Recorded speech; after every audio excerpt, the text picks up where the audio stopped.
We've defined what a SOC is and how it operates, and also how it fits within the organization. But what does that look like on a day-to-day basis? What actual activities are staff members responsible for within a SOC? Well, let's focus on a level 1 SOC analyst, and we're going to talk more about roles and responsibilities in the next lesson. But for now, think of an entry-level SOC analyst that has just recently joined the security team. And so the challenge with working within a SOC is that there's always going to be competing priorities. There's always something new to look into, and resources are often limited by nature, and so the challenge is to figure out what to prioritize from a time management perspective and from a criticality perspective. The other important thing to consider is that there are so many variables that can dictate what the day-to-day of a SOC analyst's role might look like. Factors like the size of the organization, the org structure, the different priorities and budget, and the security maturity can all play a big factor in how your day-to-day looks like, because not all SOC environments are the same. And because of that, we'll focus on the high-level operations that you can typically expect as a SOC analyst. And so regarding working schedules, SOC operations typically adhere to 24/7 monitoring requirements. Because of this, you might be working at odd schedules that can often rotate. But the caveat here is that this is not always the case, especially with an in-house SOC versus working in a managed or hybrid SOC. But you can typically expect that at some point, either through scheduling or an incident occurring, or through some sort of on-call rotation, you might have to work a night shift at some point in your career. But on a day-to-day basis, a level 1 SOC analyst is primarily responsible for monitoring and triaging security alerts and events that have been generated by a number of different security tools and systems deployed within the organization. Essentially, your role is going to be that first line of defense for the initial triage and assessment of potential security incidents to determine their severity. And as someone entering the industry, you might see the word triage get thrown around a lot and not necessarily know what that means.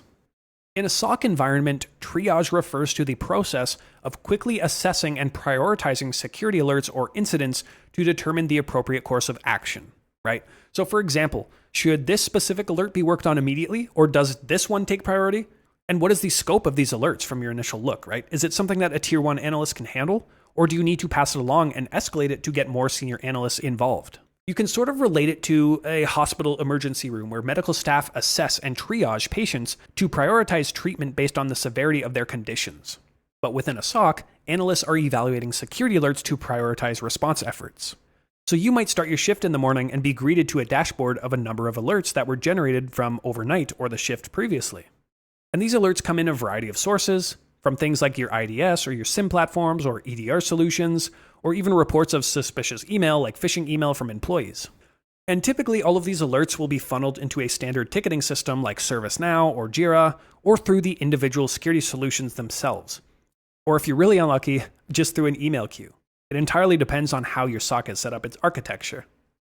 But within the ticketing or alert dashboard, there will often be some automation in place that can automatically assign and distribute alerts if, for example, there are multiple analysts on a shift.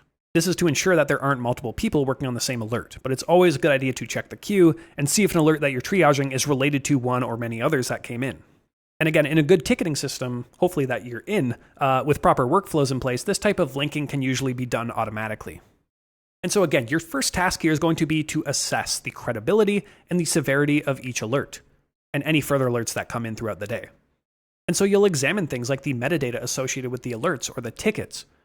You'll look at things like the affected host, the timestamps, the source IP addresses if applicable, any files or hashes involved, or the event descriptions themselves. And this initial assessment is hopefully going to allow you to prioritize alerts based on their potential impact. And so what happens if after your initial triage, you identify that this does in fact look like a potential incident? Well, the first step in incident triage is to gather even more information about the event, right? So you as an analyst are going to look in the ticket details, determine the source of the alert, the affected systems or assets, and any associated indicators of compromise or IOCs that have been detected.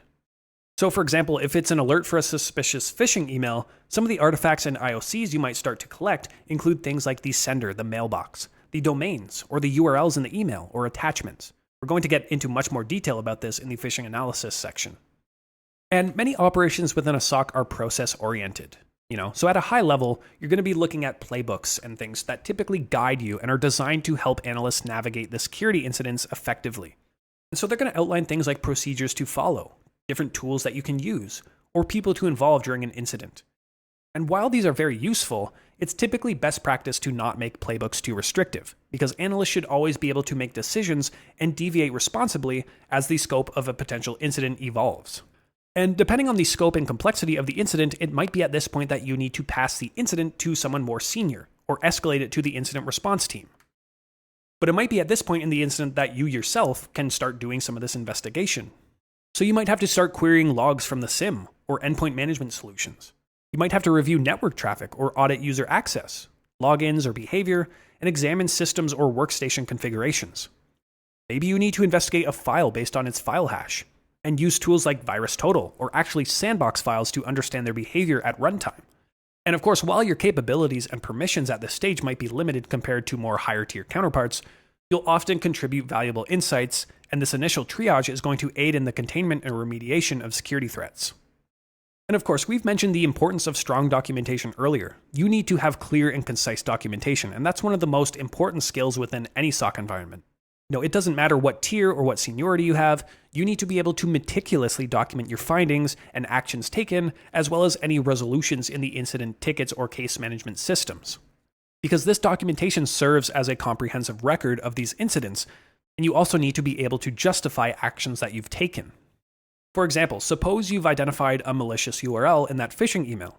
Well, in the incident ticket, you need to document the actions that you took to mitigate the threat posed by that URL.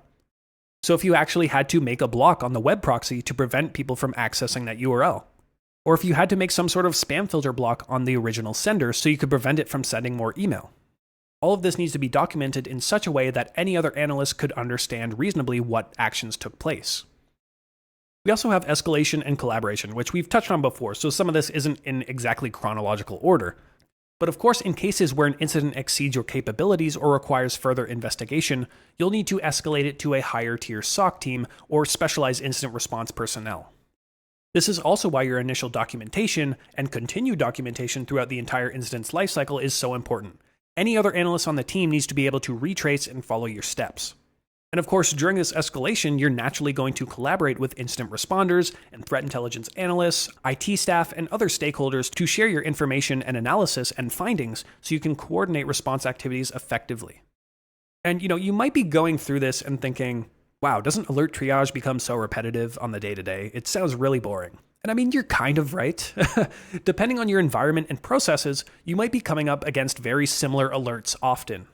And this can lead to something known in the industry known as alert fatigue. And it's honestly a real concern within SOCs because analysts can sort of become desensitized or overwhelmed by the sheer volume of alerts that they face. And it can actually have quite an effect on the performance of individual analysts as well. If you're constantly seeing the same type of alert come in, and it's a false positive, for example, it might lead you to get tunnel vision and subconsciously limit the extent of your investigation. And this can, of course, lead to things like missed findings and actual incidents going undetected. And if you've been through enough incident response activities, you'll find that sometimes the initial alert or suspicious flag that was raised was in fact captured in the logs or in the SIM. And it's just that the pieces weren't put together or the incident was dismissed altogether.